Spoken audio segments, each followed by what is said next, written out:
All right, what's up, everybody? Welcome. We are back once again with the Georgia VGC Community's Series 9 Draft League.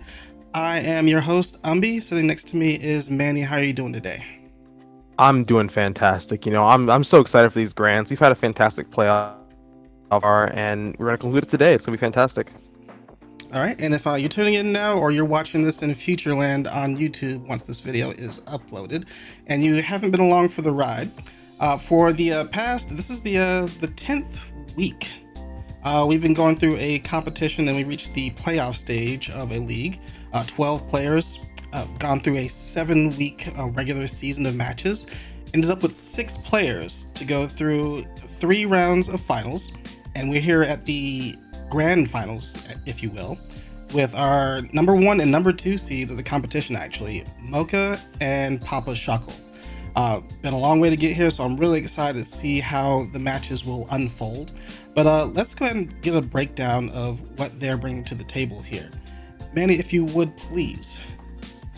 Yeah, during the regular season, neither of these two competitors actually met in brackets, so it's gonna be really interesting to kind of see this play out. From a team perspective, just looking at it, Papa Shuckle has a ton of offense coming out from that G-Max Charizard, the Urshifu being Wicked Blow, the Dark variant, having the Regieleki, having the Sun to set for the Solar Power Zard itself, Darmanitan being a sleeper there, Talonflame, Wind, and on the defensive side, you have the Kangaskhan there with the Fake Out, Amoonguss providing that Spore pressure Rage Powders for Trick Room or any other instance in the game,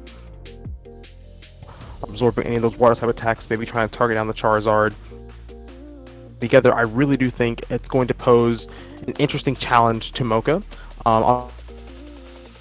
Tools to keep up and stall out some of the early game with that Swampert, with the Intimidate pressure coming out. They've relied very heavily this season on that Metagross Max, and then I'm very curious to see how they're going to navigate their max options here, because with that as a potential threat there, that Metagross can never truly feel safe. I think the P2 will come out definitely as a good defensive unit here, as well as the Grimmsnarl to kind of slow down that early game pressure. I'm curious to see how they're going to back that up in the later end, really after surviving the initial blow from Papa Shuckle. All right. And now, from what we've seen from Papa Shuckle, they seem to have been someone that kind of sticks to their guns with anything they've been successful with. So I'm half expecting them to bring along the Kangaskhan. They've been doing so consistently throughout the playoffs, and to some success in the last round, helping them in the early game to a couple of their wins. But I do also want to see them leverage the Regieleki as a max option. They're not afraid to do so. So a little bit of a mix between what I want and what I'm expecting. But what would also be cool to see is if they can leverage the Riolu. We've seen Darmanitan a couple of times from Papa Shuckle throughout this competition, but we've yet to see them try to bolster its offense with perhaps coaching from Riolu. Knowing that Darmanitan is going to be holding a Choice Scarf, the amount of damage it can output with an Icicle Crash alone after a coaching or two is immense. Now, granted, Mocha does have the Metagross to kind of defend against that strategy, but that's one Pokemon up against something that's pretty solid, and with the coaching, you're boosting your defense as well, so they have to contest with that. Outside of that, I'll show a little bit of favoritism. Maybe Talonflame can help along with the speed control a little bit. They don't need a ton of it, considering that Regieleki is going to be the fastest thing on the field so far. But barring Regieleki, Mocha in control of the Spectre and the Prankster from the Grimmsnarl is going to help set the pacing for this game, I believe. Last but not least, we also have seen, I think, limited use of Amoonguss from Papa Shuckle for redirection. I believe there's a lot they can get done with Charizard if they can get the Amoonguss to redirect for them, barring anything like safety goggles, which I don't believe I've seen Mocha run so far. It's mostly just been focused as Spectrier, Assault Vest, Salamence. We've seen both Choice Band and Weakness Policy on Metagross, so they may be able to get away with Rage Powder if they opted to do so. Alright, but just to see how it's going to turn out, we're actually going to turn it over to the players themselves. So, man, are you ready to get started? I'm ready. Let's do this. All right. So, going into this, all right, we do have a couple of things going on here. I do see the Among Us, but we also see Mandibuzz from Mocha. Ooh. So that's not something that we haven't considered or even talked about so far. So that's already interesting. I'm curious if they're opting for a foul play set there, or their own, or something in that regard. And I want to see what's going to come out from it. All right, and there we go again. Papa Shuckle leading with the Kangaskhan as expected, but Mocha responding with Spectre and Grimmsnarl, the tried and true classic pairing. Okay, this is called for an easy burn, I think, if they select for the Will-O-Wisp, but they got to be careful of the Urshifu if they're opting to use Sucker Punch. Spectre is Life Orb this time, so no Focus Sash to save Spectre this time. Additionally, that Scrappy on the Kangaskhan being able to fake out the Spectre there is proving that it's not just going to get to fake out the Will-O-Wisp off immediately. Should it go for it? Exactly, so yeah. I think Shuckle's in the driver's seat with his first turn, so let's see how Mocha maneuvers. That's what I'm looking towards. I have to imagine they may look to put some pressure onto the Urshifu here with the Grimmsnarl for free, depending on where this fake out is headed, and where the Wicked Blow itself is headed as well. Alright, as expected, fake out into the Spectre slot only to be met with the Mandibuzz. And a Wicked Blow to double up, so they were thinking about the Sash, it seems like. I wanted to break it with the fake out and then go ahead and double down on the Spectre. Only to be met with the Mandibuzz switching in and a Spirit Break to take out the Urshifu frame 1. So great maneuvering on Mocha's part, putting down Papa Shuckle by 1 Pokemon. And showing no Sash there on the Urshifu, which leads you to believe, where is the Sash hidden on the if at all? It's possibly that we're looking at another choice item on the Urshifu is what I'm thinking currently. It does have the ability to outspeed Spectre if it's running the choice Scarf, but if it's just trying to blow past Reflect, if the Grimmsnarl sets it up, it may just be opting for a choice band, and that fake out was supposed to give it the edge it needed to get the damage down to KO the Spectre in that case. It seems as though that Mandibuzz is geared up with all the support move, the Tailwind as well. Really seems like it's here just to stall out the matchup and put some leverage between Mocha and the offensive threats from Papa Shuckle. And we see a Max come out here from the Charizard. Curious as to G-Max Wildfire is headed, or if it's just going to be an Airstream. Alright, let's see it. Mocha doesn't have to move too fast, so he just may be opting for damage on Charizard's side, but hey, I'm not in the player seat. Papa Shuckle, with the last resort, as usual, gonna go ahead and knock out the Mandibuzz before it can cause too much havoc. And G-Max Wildfire to finish off the turn. So yeah, like, the Airstream you expect to be like a solid option, but if they can knock out the Spectre, then, which was the plan initially, I don't think they really care too much about speed control. So it's kind of a give and take. You want to go ahead and set down the Wildfire, get that chip down, because you're already down 1 Pokemon, so down in your health pool. Trying to even it up a little bit as the turns go along, and since you're maxed, you got a bigger health pool to work out with. You're not going to get KO'd anytime soon. You can get an Airstream off a little bit later on if you'd like. Absolutely, and we're going to see a potential max here. You're getting down one of these 2 slots here, and I'm very curious, because it's Grimmsnarl. It's almost completely knocked out. The Wildfire chip is probably not going to pick up from there, but any little more chip into the Grimmsnarl, and it's going down as well. I mean, in both teams have a Pokemon. I do think that Papa Shuckle here is poised to put themselves in a good position, depending on if they go for a max guard here, or if this Kangaskhan's able to hang on to whatever move that the Spectre is going into it. Alright, and looks like I did see a hover over Fake Tears before I looked away. Not sure who it was aimed towards. I have to expect Charizard, because I don't believe Mocha has much to target the Kangaskhan with, unless it was carrying Mudshot for Max Quake. Again, I wasn't able to see it. I did see Max Strike available as well, and yep, that's the move that we're choosing. There it is. Into the Kangaskhan for a quick and clean KO. Now, even if Charizard is aiming for an Airstream, it's just going to be set right back to even with Spectre being faster and having picked up a Grim Neigh. Papa Shuckle's looking like they're in pretty big trouble right now. Absolutely. This wildfire is going to target into this spec, showing sizable damage, but not going to be quite enough, I think, to really make a dent into the Mon as a whole. Still up, still having the speed advantage, still having that Grenade boost. Whatever's coming in next tier on Papa Shuckle's side does not appear as though it's going to stay very healthy. Okay, and we're ending out things with the Klefki. It's very possible that we could ignore the Charizard for right now and target it with the Klefki. Absolutely. Yeah, Charizard's G-Max is going down after this turn. You could even opt for a Max Guard if you really wanted to this turn. But Spectre is in the driver's seat. Mocha's doing really well. Max Guard, a safe option if you believe the Charizard's going to be targeted down, but if you get called out on that and they target down your Klefki, you're then left with a Charizard outside of Max, and having that lagging tail going to be indefinitely slower than the not a good look. Light screen goes up. They'll give them a little bit of a buffer against the Spectre, but we still got to worry what's in the back, because if the Klefki goes down this turn, then there's no recourse for putting Reflect up if we're dealing with a physical threat. Absolutely. And that's Phantasm coming in, dropping that defense, leads you to out in the back for Mocha. It's going to put on some pressure on this game.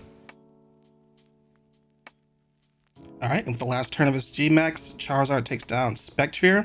We're dealing with a 2v1, but Charizard is really in a bad spot here. It's down -2 defense. And -1 defense from the last one and very slowed. Indeed. And they're dealing with Swampert now. Alright, are we carrying Liquidation? I think that's the key point here. Also, excuse me, we're dealing with a 1v1. I forgot the Mandibuzz went down earlier. Would have to imagine that, the Swampert T to be faster than the Charizard, given that the lagging tail, in addition to having that max strike put onto them earlier. This Charizard potentially carrying a Solar Beam or something of the sort, but not going to be able to get that off before it takes Liquidation or two. I don't think it's going to even take two. With a -1, -2 defense, Liquidation should be a straight knockout, I believe. Absolutely. Alright, protecting, getting some Wildfire Chip before we go into this was very likely the last turn of this game. Yeah, getting the Sun Up may have been a lot more of benefit to Papa Shuckle to set up Charizard in this last stage of the game. But it's not going to be able to move before the Swampert does. Takes the Liquidation, I believe, even with the critical hit, being down on defense, it was just bound to go down in either case. All right, so Mocha taking game one. All right, so in usual fashion, let's take a look at that and how do the players adjust for this following game? Like this is grand finals. Like we got to put on all the stops, make sure it's entertaining for everyone looking at it. What is your course of action? No, it's really, how do you slow down a Fake Tears, Grimmsnarl, and Spectre? Coming out from Shuckle's side, his main reaction that is going to be that we're seeing just now that Urshifu does not have a focus sash on it, so you're not going to be able to in front of that Grimmsnarl should you want to eat one of those Spirit Breaks. You're going to have to be correct, and I think that's going to come back to potentially bite Papa Shuckle. Only having that Urshi to answer a fantastic offensive threat into the majority of Papa Shuckle's team, and normally we would say, potentially the Kangaskhan could help wall that off as well, but with the presence of those Fake Tears, you're just going to plow through it regardless, as we saw with that Max Strike. And they're positioned to do much of the same as last. Oh, sorry, you cut out there. Sorry if I interrupted you there. No problem. All right. I'm currently looking at the Amoonguss still sitting there. Mandibuzz is kind of a counter towards that, since with Overcoat, you're not going to get affected by Rage Powder or Spore. But I think you have to show the threat of that and take advantage of that, perhaps with Regieleki. I think it becomes much harder for Mocha to bring both Swampert and Mandibuzz with both of those on the field. and the ways that you can defend against things like Charizard, Urshifu, Darmanitan, all at the same time while still dealing with those two Pokemon, I think becomes a lot more restricted. So if he's thinking towards what Mocha can do defensively, I think it's time to start bringing in more defensive measures to lead with instead of going for the offensive gambit to try and clean him up quickly. Agreed. Losing that Urshifu turn 1, I think, is just a huge. Somehow been able to potentially call the switch out of the Spectre and go for the fake out of the Grimmsnarl or something in that regard. Maybe switching out their own Urshifu into that Klefki, or having that Amoonguss in back there for that switch. Urshifu side, I think, will definitely do a lot as far as Papa Shuckle's game plan. Mocha, I think, is prime, though, to just rinse and repeat, go for the same thing. All right, well, let's see if they agree with you. We'll go straight into game number 2. Mocha on competition point. Papa Shuckle's got a lot of ground to make up if they want a chance at the crown. Let's see how they adjust. Once again, going with their tried and true Klefki Charizard lead. Very likely opting for a Sunny Day to sub Charizard. Might take a turn to protect, get Light Screen up to help better defend against it. But I'm fully expecting an offensive measure within the first 2 turns. Here, it depends. I'm curious to see if we're going to see any kind of Klefki, or if the Klefki is just going to opt for the immediate Sunny Day and try to immediately snipe one of these mons with a G-Max Wildfire. That lagging tail is always a threat from the Grimmsnarl here. So the question of, is the Grimm going to they're going to go for the Light Screen? They're going to go for the Fake Tears. A lot of options here on the table. Indeed, man. This waiting so long to just see this turns down. I can't. I'm sitting at the edge of my seat right now. All right. We're gonna go ahead and max. I believe that was a Charizard. No, this is a Spectre starting out the Dynamax. Just straight up on turn 1 this time. I guess they have a lot more room to operate the Dynamax and Spectre this time, since Urshifu's not sitting in front of them. And as expected, Charizard's maxing very early as well, so that extra health pool is going to help mitigate the damage and help stall those turns.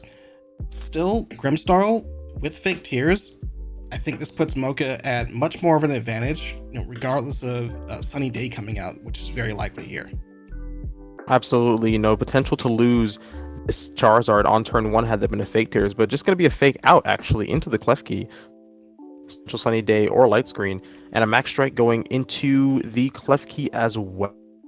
It out too, or is a Max Quake. So here's a Quake. You're going to have that Spadef boost. You're not getting your Sun up. Charizard is left alone now. A huge turn 1 again from Mocha. So not only are they bolstered against the Charizard's Wildfire coming out, they've stopped any offensive support by preventing Sunny Day from going up, and they've stopped any defensive support from any potential Light Screen going up. You can see how effective getting that Max Quake was by how much damage it just did to the Spectre right now. On top of that, they got a Grimmnay boost. Grimmsnarl is still healthy and poised to use Fake Tears if needed or wanted. This could snowball really quickly unless Papa Shuckle has an immediate answer to get rid of the Spectre. Very quickly, and that Grimmsnarl not being targeted this turn means it's practically at full HP after taking a little bit of that Wildfire chip. It's not going anywhere anytime soon. Having that Spadef boost, it's here to stay for a while. Spectre outing on Papa Shuckle's side, that Amoonguss will offer some of that tech for this turn. Go into it. It's most likely going to be eliminated as well, and the access to that Max Strike coming out from the Spectre as well. It's still keeping the speed control in favor of Mocha, but they're just going to opt for the Max Phantasm, trying to just take the knockout with that stab damage. Okay, Max Phantasm brings it down to Sash level, and I may have seen Mocha click on Spirit Break. My attention is a little bit split right now. If they did, they hard called out a Sash on the Amoonguss. Absolutely opting there for the double up, and there is a Spirit Break. Stop Spore shenanigans. Papa Shuckle had that potentially would have gotten them back in the game had they been able to land that spore into, I imagine it was the Spectre that I was aiming for. Agreed, but I need to call up the FBI and make a complaint. There's no way he got that information onto the Among Us. This is the first time they've even brought it to the match. So, but two really quick knockouts, putting Spectre at a huge advantage over Papa Shuckle's team, who's still struggling to put damage down onto the field. I really don't want to show any bias or make any early calls, but this may be the end of the game. I believe it is. This Urshifu is coming in here, not really able to do that much damage to the Grimmsnarl, not really attack the Spectre either, given the fact that they're going for a max guard here. The Grimmsnarl is still positioned to go for whatever shenanigans it wants to at this point, whether it be that trick or break into the Urshifu, and it opts for the trick here into that Charizard, and now I'm paying that Iron Ball, being slowed once again. This Airstream is not going to help, but this game is definitely looking like it is in favor of Mocha, but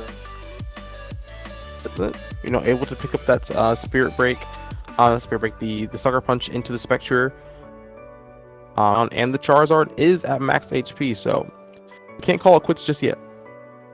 Certainly. And one thing we didn't go over, however, the Urshifu being at +1 and their speed means they don't have to rely on the Sucker Punch if they want to target down the Spectre slot. But they are still staring down Mandibuzz, depending on what kind of moves it has. That still puts them at a little bit of a disadvantage. Absolutely. Okay, still expecting a Sucker Punch. Looks like they're going to go for the Will-O-Wisp to cause the Sucker Punch to fail. Again, they're at +1, so they can still go for Wicked Blow if they really want to, but I think we might be seeing, as I mentioned before, a choice item on the Urshifu, preventing them from doing just that, so they take a free burn. That burn going to the Urshifu is going to prove to be detrimental, I believe, here. Had they gone for a potential double up the Wicked Blow or the Hurricane into Mandibuzz, they might have had a shot. Right now, that damage is going to be cut in half. I'm pretty here, folks. All right, and here's the key turn of the match. Mandibuzz didn't take insignificant damage from that Hurricane last turn. So if it goes down, Charizard and Urshifu are dealing with the Swampert. Urshifu, if it is actually locked into that Sucker Punch, though, it's not going to be doing too much, and I truly believe that it is a choice item. Probably choice banned. Right, most likely choice banded there, and even though it is, a Sucker Punch, not having that crit damage coming out from the Wicked Blow and going into the Swampert here, it's I don't believe it's going to prove useful. The Mandibuzz get just stalling. We may be looking at a wrapped up game here, folks. Indeed, I believe so. We've got Mandibuzz at higher health, being able to roost and recover any damage Charizard's done to it so far, and we know that Charizard is not able to do any damage to the Swampert either, while it can probably one-hit KO back with its own liquidation. Meanwhile, the Urshifu is sitting there. It's not going to be doing too much damage right now. It's burned and seemingly locked into Sucker Punch. So all Mocha needs to do is bide their time and land their attacks on the Charizard. Absolutely slow and steady here is Mocha's game plan going. Okay, now with that damage from Sucker Punch, I'm guessing that's choice ban. There's no way it does that much through burn otherwise. Hurricane potentially looking for a crit there onto the Swampert, but not finding it. Going to just proc that Pinch Berry, or the Citrus Berry actually, getting back up to full, and there's the final blow, it would appear. And it takes it 2-0. And that's congratulations to Mocha, being crowned our first champion of the Georgia VGC Community Draft League. Now, that was a match. I got to mention this. At the beginning of the league, when it first started, I said this before, but both of these teams, just based on their drafts alone, or the ones that I rated the highest at having a chance to take it all. Not knowing how well the players could operate, just the base drafts themselves just seem so very strong to me. Like if you look at Papa Shuckle's draft, G-Max Charizard, one of the stronger ones in the format, especially in the absence of restricteds. Same thing for Regieleki. Urshifu was much more of a threat, especially since you couldn't. Unseen Fist just makes it that big of a menace. When you're supporting the Charizard with things like Drought or Prankster Sunny Day from Klefki, you're doing really well. And then, off matchups, you have Choice Scarf Darmanitan to pick up any slack. It's a very heavy hyper offense team that covers a lot of bases really well, provided that you pick well from team preview. Meanwhile, Mocha's draft, I believe, has been the most well-rounded draft of the entire format. Spectrier alone being one of the fastest Pokemon in the format, barring, I believe it was Dragapult and Pheromosa, and Regieleki is the most relevant ones. Causes so much havoc because it can be either an offensive threat or a defensive utility threat. Grimmsnarl getting prankster screens is just such a boon and causing havoc, even you just saw with this game now through Trick, Lagging Tail. Fake Tears just provides so much amazing support. This is just part of their main core and we haven't gotten done yet. Both of them support the Metagross, who's a major max target. Spectre gets Bulldoze to activate Weakness Policy. Just a fourth of their team makes such a strong core, and everything behind it can just help it adjust really well to specific matchups. Even saw Mocha bring the Mandibuzz for the first time just into this one. So yeah, these are like two of my favorite teams in this entire competition, and I'm glad to see them having duked it out. Absolutely, really proving that in addition to good drafting really does take you quite a long ways.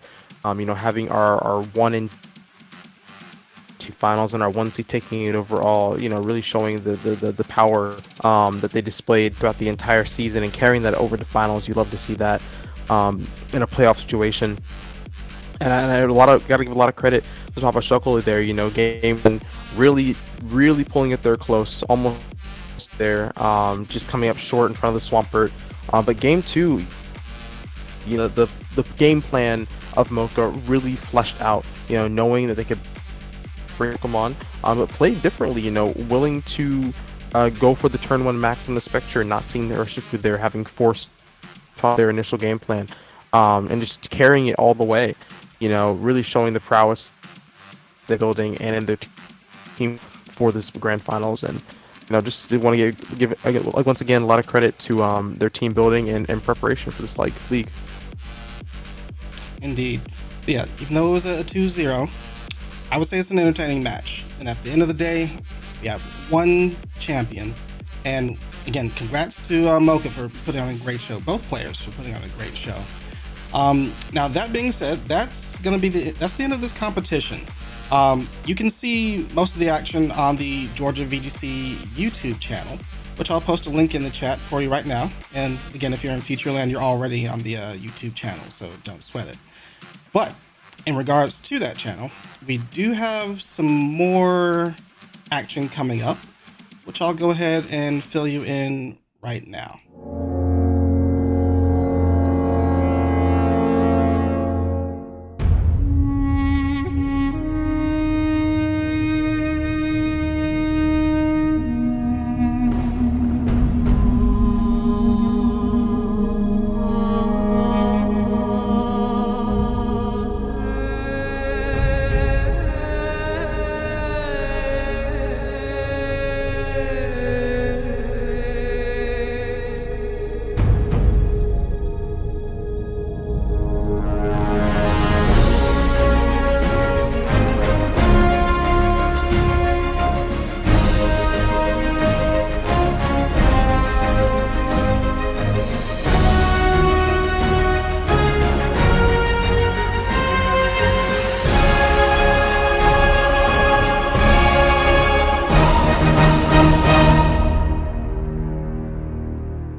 Now, despite what you just saw, the signups for this competition has closed, but that was the Malamar Games, again, starting on July 5th.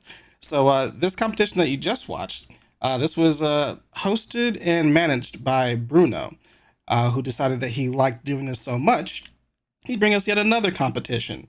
The Malamar Games is going to be another league. It's going to be lasting for 12 weeks. So all the contestants, myself included, are going to be in for a long haul. Now, it's not a draft league. What it is, each week there's going to be a different theme for the type of games that everyone will play. They'll still do their best of three matches, but they're going to be restricted to doing something like, for example, no guarding moves. So one week you won't be able to use protect, wide guard, obstruct, King's Shield, things of that nature. Or you may be forced to use Pokemon that all include cool colors like green, blue, purple. Or you might have a week where you're locked to using at least one weather setting mon. So Politoed, Ninetales, for example, bring Drizzle and Drought. Additionally, these rules are also locked into different series. So one week you might be playing on Series 9, might be playing on Series 12, might be playing on Series 10. Who knows? There's going to be a spinning wheel to determine which theme of the week we're going into. So if it wasn't already a little bit difficult to draft a team and plan out each week, determine what you want to bring to each matchup, it's going to get even more difficult because even though you have free reign over your teams, now you got to deal with some all new restrictions. So we mentioned all that because all the matches are going to be played on the actual cart, on Sword and Shield themselves. There's not going to be any showdown matches. That means a lot of players are going to be incentivized to record, which means more videos and entertainment for you on the Georgia VGC YouTube channel.